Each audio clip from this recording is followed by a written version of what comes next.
कि साधारण परिवार के ये साधारण बच्चे इस वहशियाना कत्ल की वारदात को क्यों और किन हालात में अंजाम देने के लिए विवश हुए।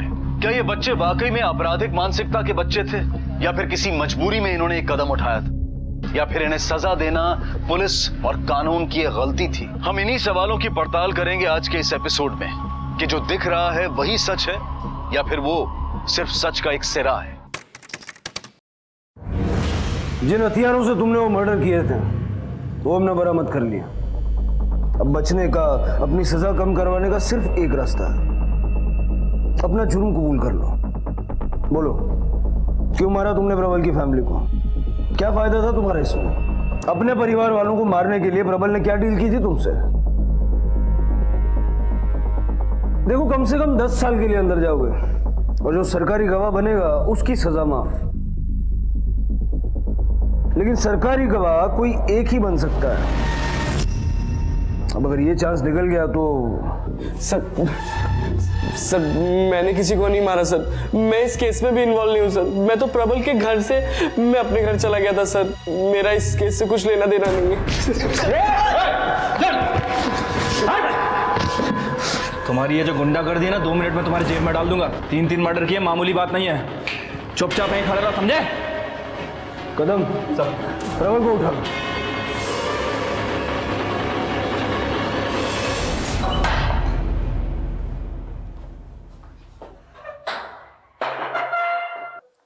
तेरे दोस्त तुझसे ज्यादा समझदार निकले। मैंने अपने हाथ पैर तोड़वाए, सब कुछ उगल दिया। अब तेरी बारी है, सारी कहानी शुरू से बता। सर अब उन्होंने सब कुछ बोल ही दिया है तो मैं क्या बोलूं? यही कि तू वैजंती का चौतेला बेटा है, वामन की नाजायज औलाद। सोतेला और नाजायज मैं अपनी मर्जी से नहीं बना, उनकी वजह से था, जो मुझसे नफरत करते थे। इस नफरत को तूने अपने दोस्तों के साथ मिलकर मिटा दिया। चल, तेरा तो समझ में आता है। अपने दोस्तों को क्या घुट्टी पिलाई, क्या लालच दिया था? दोस्ती में लालच देना पड़े, लानत है ऐसी दोस्ती पे। और दोस्तों को फंसाना भी दोस्ती नहीं है। डायलॉग बहुत अच्छे मारता है। यही डायलॉग मार के लपेटा था उनको भी। हा? सर,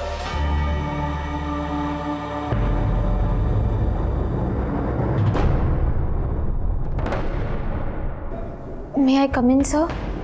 आओ, बैठो। टिफिन लाई हूँ उसके लिए। जी। गुड। वैसे तुम्हारा और उसका रिश्ता क्या है? सर वो मेरा दोस्त है। दोस्त है या दोस्त से कुछ ज्यादा? तुम्हें पता है उसने क्या किया है? मर्डर का चार्ज लगा है उस पर। सर आप उसके बारे में गलत समझ रहे हैं। प्रबल बहुत अच्छा लड़का है, बस सौतेला है ना सर, इसलिए उसकी माँ और उसका भाई उसे पसंद नहीं करते थे। तो जरूरी है कि जो कुछ उसने तुमसे कहा वो सब सच है? हो सकता है उसने झूठ बोला हो। सर अगर मैंने अपनी आंखों से नहीं देखा होता तो शायद मान लेती।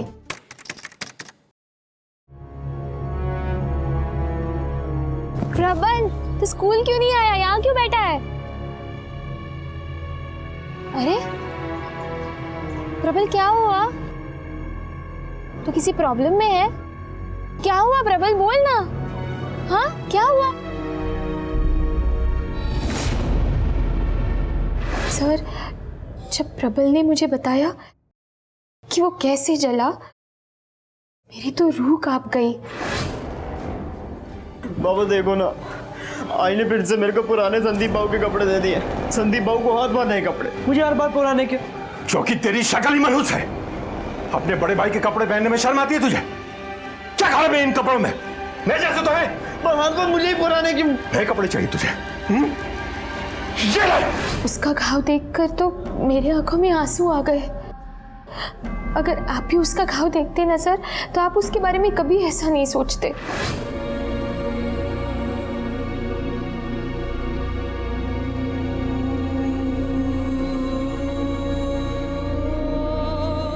ये बाप है कि जल्लाद? अपने जायज बेटे को तो हाथ नहीं लगाता। बोलो मुझे बेटा मानते ही कहाँ है? प्रबल, प्रबल सर अगर आपको मेरी बातों पर यकीन नहीं है तो आप प्रबल की बॉडी पर जलने कटने के ऐसे कई निशान देख सकते हो। मुझे लेट हो रहा है, आप प्लीज़ ये खाना उसे दे दीजिए।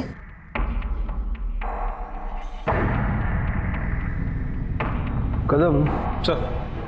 ये टिफिन साइड में रख दो, उसे यहीं का खाना दो। Okay sir.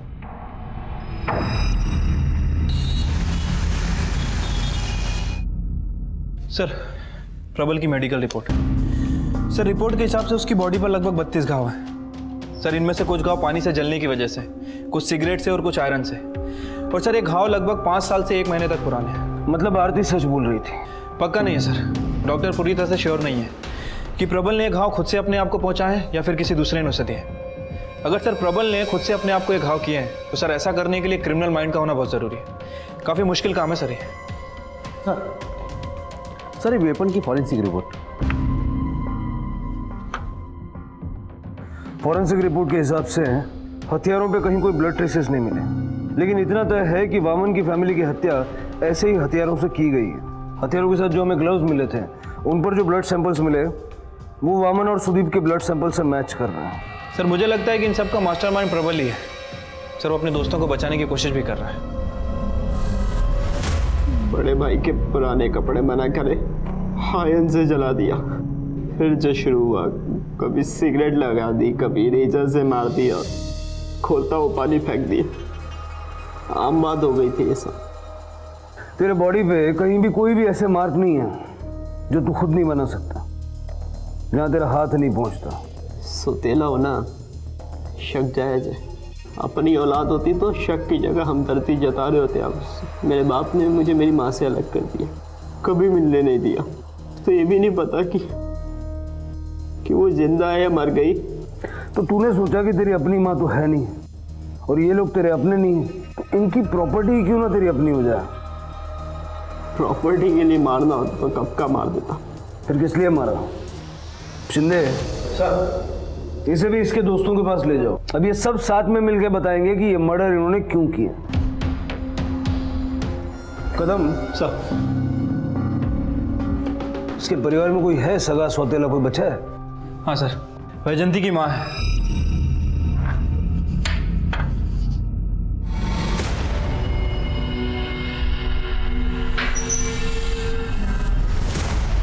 प्रबल झूठ बोल रहा है साहब।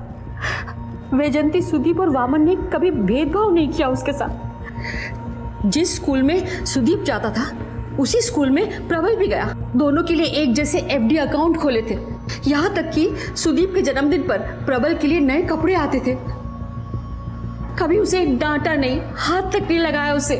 हाँ, शुरू में मेरी बेटी के मन में थोड़ा गुस्सा था, लेकिन बाद में वो समझ गई थी कि सारी गलती वामन की है। उसके लिए एक मासूम को क्या सजा देना? अपने बेटे से बढ़कर मारा था साहब उसे। पर देखिए साहब, क्या किया उसने उनके साथ।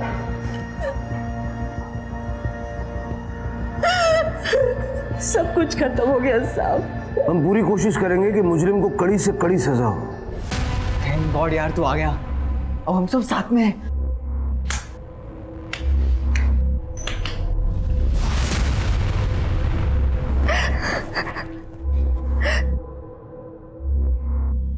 कदम, मुझे प्रबल की कहानी से ज्यादा इनकी कहानी सच लगती है, क्योंकि अगर प्रबल की माने तो वामन बड़ा ही गुस्सेल टाइप का आदमी था और इसीलिए वो उसे टॉर्चर करता था। लेकिन फिर कमाल की बात यह है कि उसकी बीवी और सुदीप के बॉडी पर कोई हमें ऐसी इंजरी का मार्क नहीं मिला जैसा प्रबल की बॉडी पे मिला। सर, मुझे तो लगता है कि ये प्रबल झूठ बोल रहा है। हो सकता है उसने ये झूठी कहानी सुनाकर सबको फूल बनाया हो। आखिरकार उसे दोस्तों की मदद जो लेनी थी, और सर दोस्तों की मदद लेने के लिए कोई ना कोई झूठी कहानी ज़रूर सुनानी पड़ती, और उस झूठी कहानी को सच साबित करने के लिए अपने आप को चोट पहुंचाई होगी। सर, मुझे लगता है कि ये सब उसकी प्लानिंग का हिस्सा है। तुम सबसे ज्यादा समझदार तो वीरेन निकला, सरकारी गवाह बन गया। तुम भी सोच लो, दोस्ती में जो किया है वो अगर कबूल कर लेते हो तो सकता है सजा कम हो जाए। प्रबल, हमने पता किया तुम्हारे माँ बाप भाई इनमें से कोई तुम्हें टॉर्चर नहीं करता था। ये जो तुम्हारे शरीर पे जख्म के निशान हैं तुमने खुद अपने आप को दिए सिंपैथी पाने के लिए, और खास करके अपने इन दोस्तों को बेवकूफ बनाने के लिए। किसी ने तुम्हें पिटते हुए, मार खाते हुए नहीं देखा, और ना ही किसी ने तुम्हारे घर वालों से तुम पर टॉर्चर होने की बात की।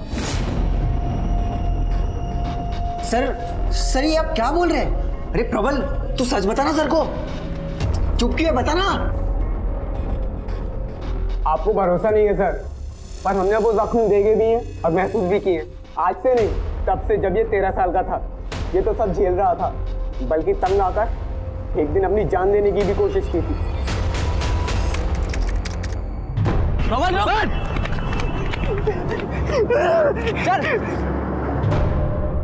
पागल हो गया तू? क्या करने जा रहा था? मैं हाथ छोड़ता हूँ, मुझे जाने दो, मरने दो मुझे। अबे तू पागल हो गया क्या? क्यों मरना चाहता है? तुम देखना चाहते हो? ये देखो।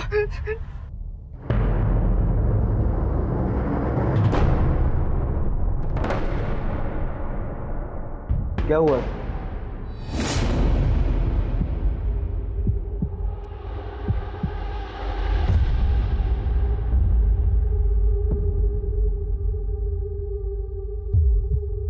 ए, क्या कर रहा है तू इधर?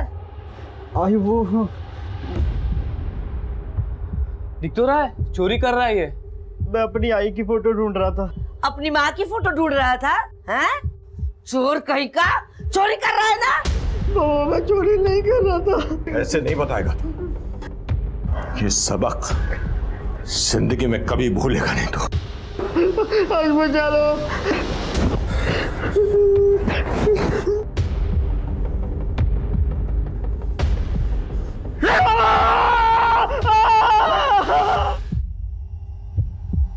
सर उसके जख्म से खून बहते हुए हमने देखा था, और वो आखिरी जख्म था। उस दिन के बाद हमने प्लानिंग करके तैयारी शुरू कर दी।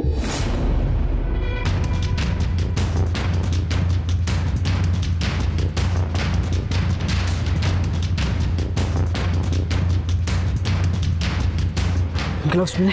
हाँ मिले यार, पर तूने जो बोले थे वो वाले नहीं मिले। ये देख। अरे चलेगा। अरे यार, इस पे धार लगवानी पड़ेगी, वरना से चूहा भी नहीं मरेगा।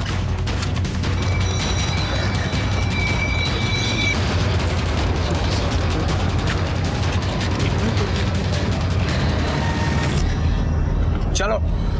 अरे सुनो ना, हमें इस लफड़े में नहीं पड़ना चाहिए। उपाय करने के लिए मैं रेडी हूँ, पर ये तरीका गलत है। मैं इसमें तुम लोगों का साथ नहीं दे सकता। मैं जा रहा हूँ भाई, ये ले ले तू। मैं जा रहा हूँ।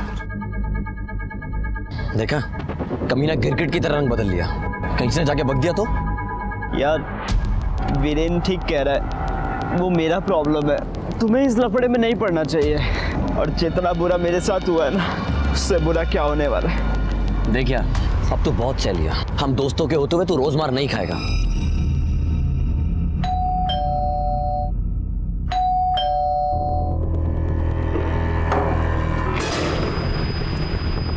कहाँ आवारागर्दी करने गया था? तुम लोगों ने मुझे नर्क से निकालकर नई जिंदगी दी है। अरे खुशी की तो बात है। मिठाई बनती है कि नहीं? हाँ हाँ बनती है। अरे हाँ यार, अभी लाता हूँ।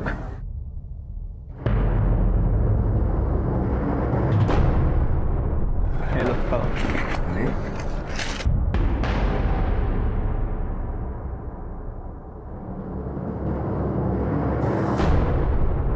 यार खुशी हमारी और मिठाई उसके पैसों की। गलत किया हमने, नहीं खानी चाहिए थी ये मिठाई हमें। तो जितना खाया उसका पैसे रख देते हैं, हिसाब बराबर। हाँ ये ठीक है। हो गया सब? हाँ सब खाली हो गया। चल सही है। श्रीकांत, तू ये लूट का सामान लेकर निकल। चल, और तुम दोनों मेरे साथ चलो। इन चारों की उम्र बेशक कच्ची थी, लेकिन गुनाह को अंजाम देने का तरीका सधा हुआ था। इतना कि पुलिस भी हैरान थी। 1994 में हुआ यह अपराध सुर्खियों में था, हर किसी की जुबान पर था। जिसे देखो इसी की चर्चा कर रहा था। और यह चर्चा अगले पड़ाव पर तब पहुंची जब 1997 में इसे रेयरेस्ट ऑफ रेयर मानते हुए अदालत ने रघु और प्रबल को मौत की सजा सुनाई और श्रीकांत और मुक्ति को उम्र कैद की। यह अपने आप में एक मिसाल थी, क्योंकि इससे पहले इस उम्र के बच्चों को कभी मौत की सजा नहीं दी गई थी, बल्कि इस उम्र के बच्चों के प्रति अदालत नरमी का रवैया रखती है, लेकिन इस केस में सख्ती बरती गई थी। तमाम सबूतों और गवाहों को मद्देनजर रखते हुए यह अदालत अभियुक्त श्रीकांत चौबे उम्र 16 साल पुत्र नीलेश चौबे, अभियुक्त मुक्ति देशमुख उम्र 16 साल पुत्र शशिकांत देशमुख को आईपीसी की धारा 393 और 307 के तहत दोषी पाती है और उम्र कैद की सजा सुनाती है। इसके साथ अभियुक्त प्रबल बोर्डे उम्र 16 साल पुत्र वामन बोर्डे, अभियुक्त रघु आप्टे उम्र 16 साल पुत्र विश्वास आप्टे को हत्या की साजिश, चोरी और सबूतों का नष्ट करने का दोषी पाती है और आईपीसी की धारा 302, 120 बी और 393 के तहत सजाए मौत का हुक्म देती है। Hang till death.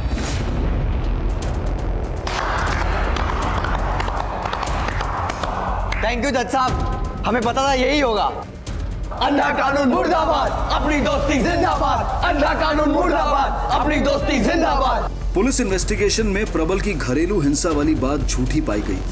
प्रबल ने दोस्तों से झूठ बोला और वो मासूम सही गलत सोचे बिना दोस्ती की खातिर अपराधी बन गए। प्रबल और रघु को फांसी की सजा मिलने के 3 महीने बाद इनके वकील ने इनकी कम उम्र को बेस बनाते हुए मर्सी प्ली फाइल की, जिसकी वजह से इनकी फांसी को उम्र कैद में तब्दील कर दिया गया। क्योंकि इन चारों लड़कों ने मिलकर इतने जघन्य अपराध को अंजाम दिया था, इसलिए कोर्ट ने इन्हें अलग अलग जेल में रखने का आदेश दिया। नमस्ते सर। मैंने तुम्हारे केस की फाइल देखी है, बहुत पहुंची चीज है तू, लेकिन यहां पर पहुंचने की कोशिश मत करना। सर मैं ऐसा नहीं हूं। अगर तुम ऐसे नहीं हो तो तुम्हारे लिए अच्छी बात है। सर मैंने पेंटिंग क्लास के लिए एप्लीकेशन दी हुई थी, मैं कब से क्लास ज्वाइन कर सकता हूं? इसके लिए तुम्हें पेंटिंग बनानी होगी। आज शाम तक तुम्हारे पास पेंटिंग बनाने का सारा सामान आ जाएगा। Thank you sir.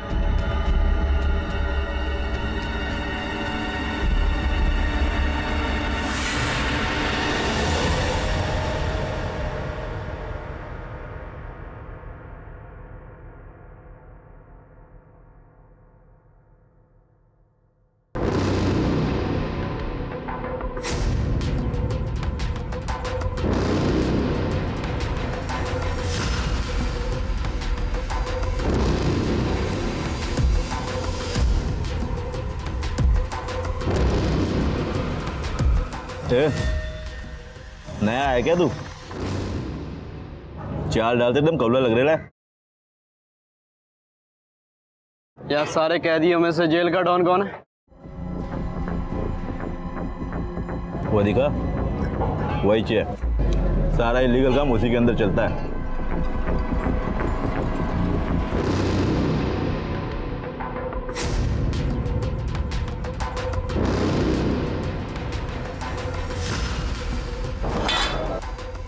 नमस्ते भाई, नया हूं मैं यहाँ। सुना आप दोनों यहाँ के, बहुत रौब है आप। तू यहाँ पे भाई बनने आया क्या? बनने की जरूरत नहीं है, मैं हूं। बस इतना बताने आया हूं, मेरे रास्ते मत आना।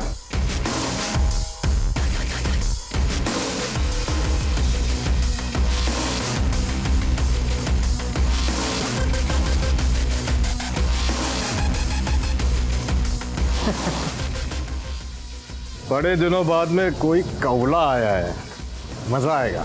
हाँ, इसकी चाल तो देखो, बड़ी मस्त है। इसका हाल चाल लेना पड़ेगा।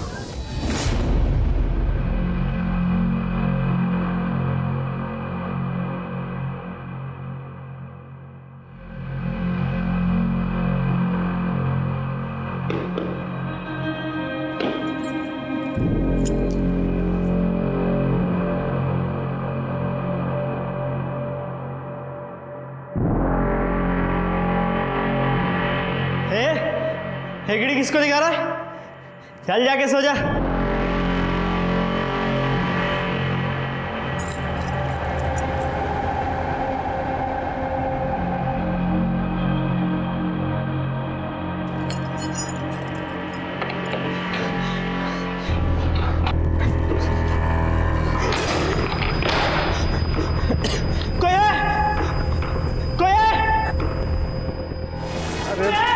हूं ना तेरे लिए मेरी जान। हाँ छोड़ मुझे, छोड़ मुझे, छोड़ मुझे, छोड़ मुझे, छोड़ मुझे, छोड़ मुझे, छोड़ मुझे, छोड़ मुझे, छोड़ मुझे, छोड़ मुझे, चल। तू आत्महत्या करने क्यों जा रहा था? सर वो मेरे साथ जो करने जा रहा था उससे अच्छा तो आत्महत्या करना। प्रबल ने भाई सिंह पर मॉलेस्टेशन और रेप की कोशिश का आरोप लगाया था और इसके बाद सारे कैदी उससे खुद ही दूर रहने लगे थे। वो समझ गए थे कि बच्चा दिखने वाला ये लड़का असल में बहुत शातिर है, लेकिन इस दोहरे चेहरे के पीछे का असल सच क्या था ये तो प्रबल ही जानता था। तुम्हारी पेंटिंग की बहुत तारीफ हुई है, खास करके वो बुद्धा वाली पेंटिंग तो 8,000 में बिक भी गई है। ये बहुत अच्छी बात है कि तुमने अपने अंदर के कलाकार को मरने नहीं दिया। सर ये सब आपकी वजह से हुआ है। Thank you so much sir. सभी उसके कला के प्रशंसक थे। उसके हुनर का अंदाजा इस बात से लगाया जा सकता है कि उस वक्त में भी उसकी पेंटिंग 8,000 में बिकी थी। ना सिर्फ पेंटर बल्कि वो एक अच्छा मूर्तिकार भी था। उसकी इन खूबियों ने जेलर खानविलकर का दिल जीत लिया था, लेकिन क्या वो वाकई में सिर्फ अपनी कला का प्रदर्शन कर रहा था? सर ये क्या? ये phone, mobile phone. Mobile phone? No connection, no झंझट। तुम कहीं भी हो अपने घर में लैंडलाइन पर बात कर सकते हो। देखा बनाने वाले ने क्या चीज बनाई है। इससे मैं 1 मिनट उससे बात कर सकता हूँ क्या? वैसे ये अलाउड तो नहीं है, लेकिन तुम एक कलाकार आदमी हो इसलिए मैं तुमको मना भी नहीं कर सकता।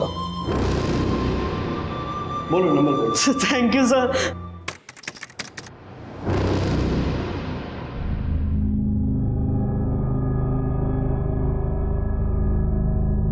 घर वाले जबरदस्ती शादी करना चाहते हैं। तो कर ले शादी। अच्छा तू जानता है ना मैं तेरे अलावा किसी और से शादी नहीं कर सकती। पर मेरा कोई भरोसा नहीं है। तू कभी ना कभी तो बाहर आ जाएगा ना, मैं इंतजार करूंगी। मुझसे इतना प्यार करती है फिर तो कुछ करना पड़ेगा। सुन बोरीवली हॉस्पिटल में मिलते हैं, ठीक है? चलो स्माइल कर।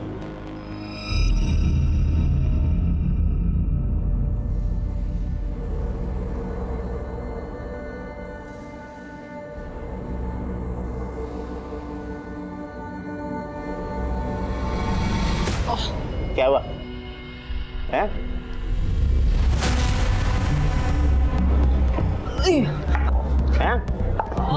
क्या हुआ है?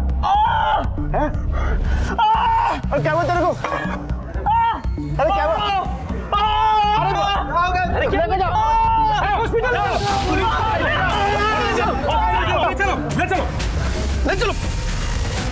नाबालिग प्रबल अब अडल्ट हो चुका था।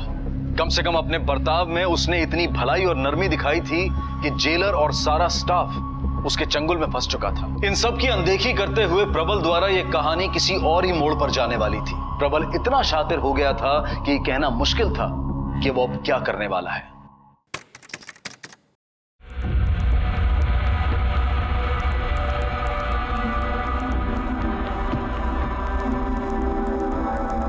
अरे बाबा रहने दे, अगर डॉक्टर ने देख लिया ना तो कंप्लेन कर देगा कि कहाँ तेरा किडनी का इलाज चल रहा था और तू मेरी सेवा कर रहा है। रहने दे। यही तो दिक्कत है सर, कोई आपको समझता ही नहीं है। घर वाले ड्यूटी की वजह से नाराज और पब्लिक ड्यूटी सही से नहीं करते, इस बात से नाराज। इतना ही बहुत बड़ी बात है कि तू हमारे दुख को तो समझा। पर एक बात तो है, अरे क्या मालिश किया है तूने, एकदम आराम लग रहा है। सर आप अगर कहो तो दिमाग की तरावट का भी इंतजाम करवा दो।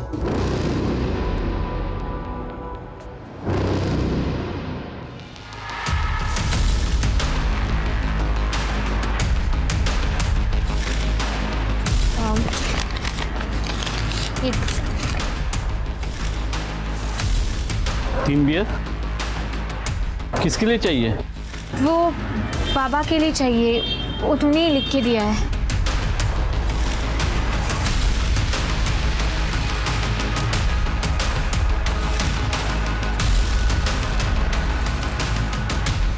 ये दवाई दीजिए। 10 किस लिए? हमेशा तो एक लेके जाती हो। वो माँ गांव जा रही है ना, इसीलिए। ओके।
हेलो, क्या तुम देखो आसपास कहीं मिलते हैं क्या, और हॉस्पिटल पे नजर रखना। सर वो प्रबल, प्रताप और विनोद को बेहोश करके अपनी गर्लफ्रेंड आरती के साथ बोरीवली हॉस्पिटल से भाग गया है। फौरन वायरलेस को मैसेज करो, प्रबल की फोटो डिस्ट्रीब्यूट करो, दो की टीम बना के बस स्टेशन, रेलवे स्टेशन सब जगह भेजो, और उस आरती की फैमिली से भी पूछताछ करो। Okay sir.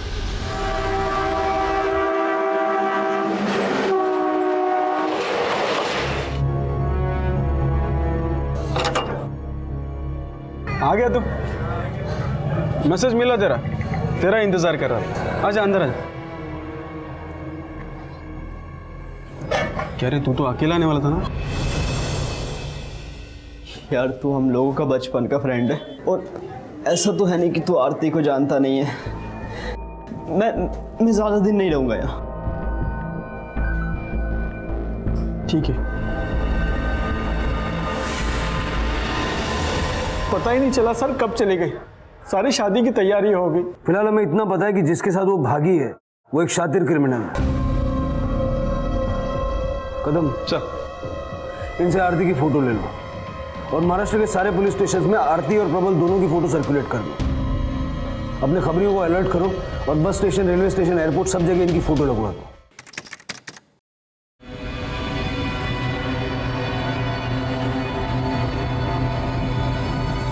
ये ले बड़ा पाव। प्रबल, हम कब तक ऐसे समीर के घर बोझ बन के रहेंगे? तू नहीं तो मैं तो कुछ काम कर ही सकती हूँ ना, लोगों के घर झाड़ू पोछा ही कर देती हूँ। ऐसा सोचना भी मत, क्योंकि पुलिस अब सिर्फ मुझे नहीं तुम्हें भी ढूंढ रही होगी। एक आइडिया है मेरे पास।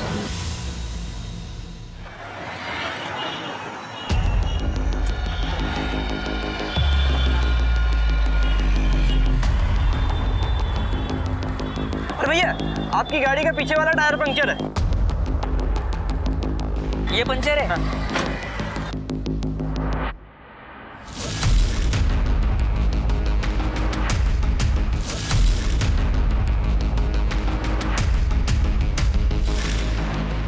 क्या हुआ तो है, ये टायर किधर पंक्चर है? ये दिख रहा है टायर पंक्चर है। टायर पंक्चर रहता तो रोड से चिटका रहता है वो। मुझे लगा वो पंक्चर है, इसलिए मैंने बोला। कुछ काम धंधा नहीं रहता तो ऐसे ही बोलेगे ना।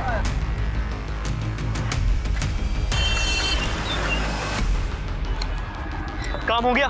मेरी हिम्मत ही नहीं हुई चोरी करने की। हिम्मत नहीं मतलब? तुम्हें क्या लगता है तुम्हें अच्छा काम मिलने वाला है?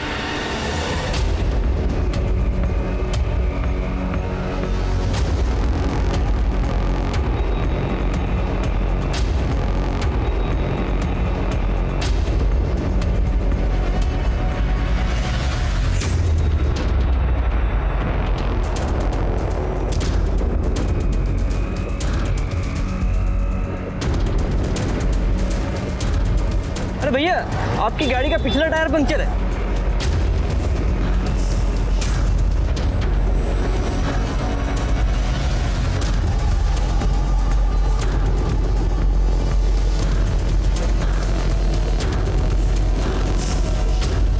कहाँ पंचर है? पंक्चर है? अरे नहीं है पंचर। अरे मुझे लगा, सॉरी भैया। देखा, ये हुई ना बात।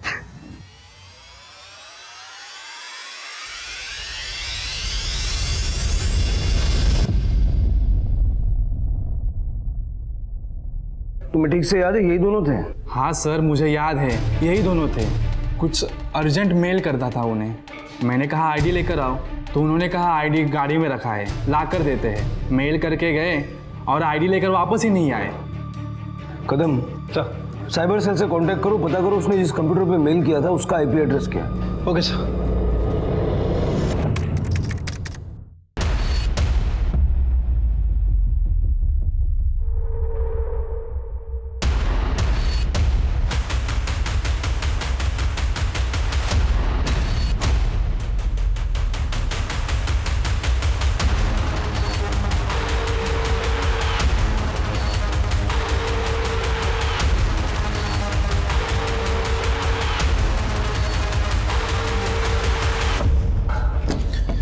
सर, प्रबल ने जिस कंप्यूटर से मेल किया था उसका आईपी एड्रेस टेस्ट हो गया सर। नागपुर के किसी समीर कुलकर्णी का है।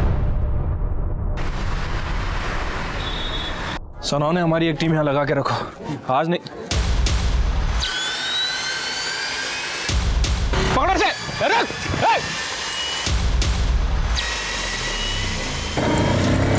सावंत, ये बाइक का नंबर वायरलेस पे अपडेट करो और जहां भी मिले वहां रुकने को बोलो। क्विक। मासूम बच्चे से प्रबल एक पेशेवर क्रिमिनल बन चुका था। उसके पेशेवर होने का सबूत यह था कि मुंबई पुलिस उसे ढूंढ रही थी, ये वो जानता था।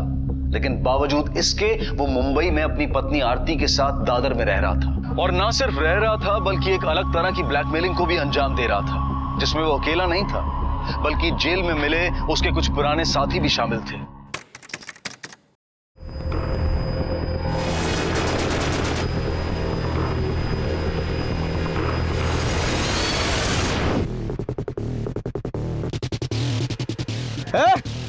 क्या कर रहे हो? चलो सालों को इधर आओ। इधर आओ। चलो यार, लाइन में आओ, लाइन में आओ, यहाँ आओ सारे।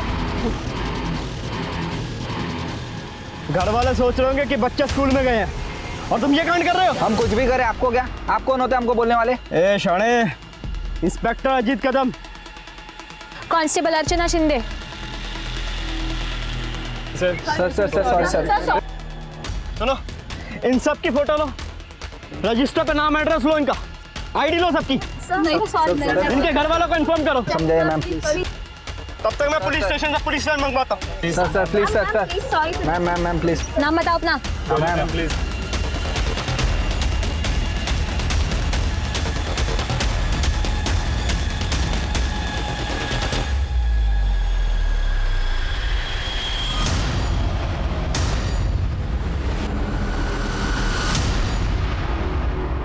इस आदमी का नाम अजीत कदम नहीं है, इसका नाम प्रबल बोडे है और ये इसकी पत्नी जिसका नाम आरती है, ना कि मीरा चौहान। हम लोग इसे बाहर ढूंढ रहे हैं और ये गार्डन में घूम रहे हैं। तूने मुझे दुनिया की सबसे बड़ी खुशी दी है। चल मुंह मीठा कर। मुंह खोल। हम इस बच्चे को देंगे क्या? एक चोर की जिंदगी, वो भी हमारी तरह सबसे छिपता फिरेगा।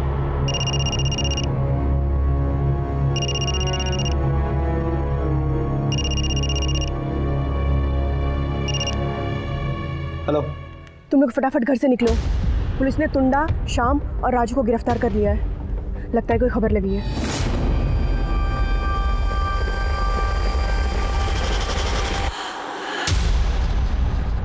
पुलिस प्रबल तक पहुंचती, लेकिन प्रबल हर बार बचकर निकल जाता। एक पेशेवर क्रिमिनल की तरह आए दिन मानो उसे नए नए अपराधों को अंजाम देने की आदत पड़ गई थी। जगह के साथ साथ वो अपना नाम और अपनी पहचान भी बदल लेता था ताकि पुलिस उस तक पहुंच ना पाए।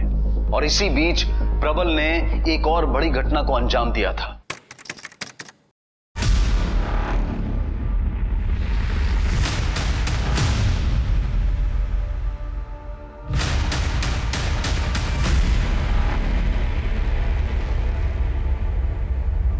जी, एक रूम चाहिए। कितने घंटे के लिए? 1 घंटे के लिए। और वो आईडी का तो कोई सीन नहीं है ना? अगर तुम आईडी वाले होते तो यहाँ नहीं आते। 1 घंटे का 2000। 2000? देना जरा इन्हें 2000।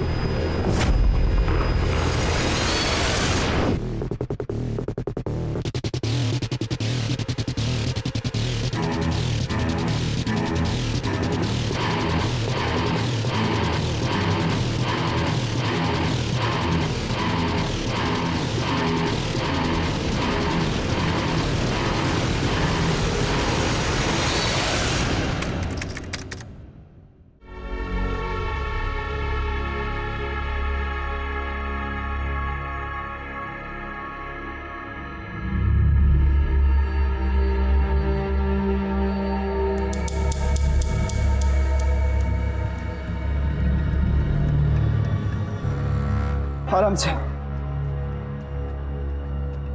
आरती मेरी बात मानो, अपनी बहन के पास चले जाओ। पुलिस हमें ढूंढ रही है और मैं नहीं चाहता कि हमारे बच्चे को कोई नुकसान हो। और ये फ़ोन लो, ये है ना, जब चाहे मुझसे बात करना।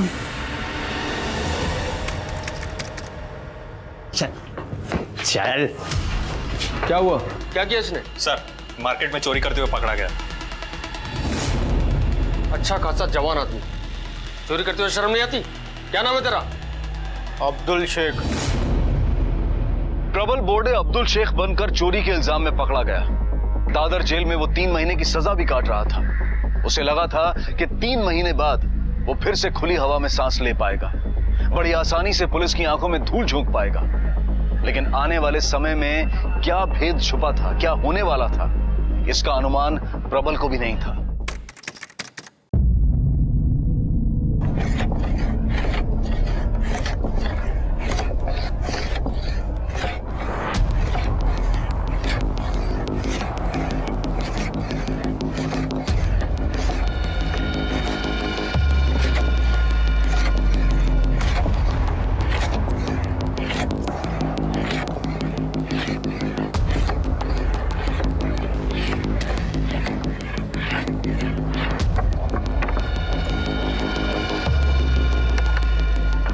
चोरी की सजा काट रहा। क्या नाम है तेरा?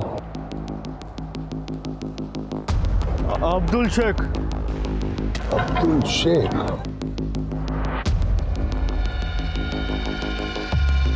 सच में बहुत बड़ा कलाकार निकला, लेकिन इतना बड़ा भी कलाकार नहीं है। मैं तुझे अच्छी तरह से पहचानता हूं। तो अब्दुल शेख नहीं बल्कि प्रबल बोर्डे है। सन 2000 से पहले तक 16 साल से कम उम्र के बच्चे जुवेनाइल लॉ के तहत आते थे, लेकिन सन 2000 में भारत सरकार ने जुवेनाइल लॉ में बदलाव करके इसकी उम्र 2 साल से बढ़ाकर 16 से 18 कर दी। प्रबल और उसके दोस्तों के वकील ने इस नए कानून के आधार पर हाई कोर्ट में सजा कम करने की अपील की, जिसके बाद 2010 में कोर्ट ने सभी को बरी कर दिया। लेकिन प्रबल की आपराधिक मानसिकता और व्यवहार नहीं बदला और 2011 में उसे फिर से अरेस्ट किया गया। फिलहाल वो जेल में अपनी सजा काट रहा है। आज जुवेनाइल क्राइम देश के सामने एक बड़ी समस्या है। कई बार ऐसे केसेस देखे गए हैं जहां छोटी उम्र के लड़के लड़कियों ने बेहद निर्हंस और जघन्य अपराधों को अंजाम दिया है। इसी बात को मद्देनजर रखते हुए इंडियन पार्लियामेंट ने सन 2015 में जुवेनाइल जस्टिस एक्ट 2000 में बदलाव करते हुए जुवेनाइल जस्टिस एक्ट 2015 पास किया, जिसमें अपराध की तीव्रता को मापदंड मानते हुए 16 से 18 साल की उम्र के युवाओं जिन्होंने जघन्य अपराध किए हैं उन्हें अडल्ट मानकर ट्रायल किया जाए। सभी माता पिताओं से हमारा यह अनुरोध है कि वो अपने बच्चों के मन की बात को जानने की कोशिश करें, अपनी जिंदगी के फैसले उन पर थोपे ना, उनके लिए आदर्श बने, उन्हें रिश्तों का सही मतलब समझाएं। अब मैं अनूप सोनी आपसे विदा लेता हूं, फिर मुलाकात होगी अगले एपिसोड में एक और चौंका देने वाले केस के साथ। तब तक अपना और अपने परिवार का ख्याल रखें और देखते रहें क्राइम पेट्रोल डायल 100। सबक एक को सीख हम सबको। जय Hind. If you want to enjoy more Crime Files content like this, please subscribe to our channel and click the bell icon.